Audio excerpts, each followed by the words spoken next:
शेतकरी मित्रांनो, जर तुमच्या रानामध्ये असा झाडं उपटलेली दिसत असतील तर पहिले शेजारच्याशी भांडू नका, वादविवाद करू नका. भांडणं झाले म्हणजे पोलीस केस आली, कोर्ट कचेरी आली, वादविवाद आले, मारामारी आले. आणि भांडणं का होतात की कोणीतरी शेजारच्या आणि माणसाने येऊन आमच्या रानातले काही झाडं उपटून टाकली किंवा पूर्ण लाईनची लाईन उपटून टाकली. तर त्याचं कारण जर तुम्ही समोर बघत असाल व्हिडिओ, तर असं सुद्धा असू शकतं. हा कावळा किती हुशारीने, बरोबर आपण जसं माणसं उपटतात, आपण जसं उपटतो तसं पूर्णचे पूर्ण तास धरून ते रोपं उपटून त्याच्या खाली काय आहे का बघतोय. तो बिचारा खाण्यासाठी करतोय, पण आपण असं समजणार की कोणीतरी हे माणसाने मुद्दामहून उपटलं आणि त्याच्यानंतर वादविवाद होणार आणि नंतर पूर्ण खर्च हा लागून राहणार. पोलीस केस आली, कोर्ट कचेरी आली, मानसिक ताणतणाव आला आणि वादविवाद सुद्धा आला.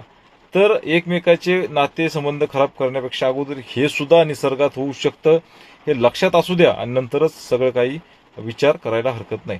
तर व्हिडिओ कसा वाटला नक्कीच कमेंटमध्ये लिहा. नवीन असाल तर चॅनल सबस्क्राईब करा. तर भेटू पुढच्या व्हिडिओमध्ये. तोपर्यंत धन्यवाद. राम राम.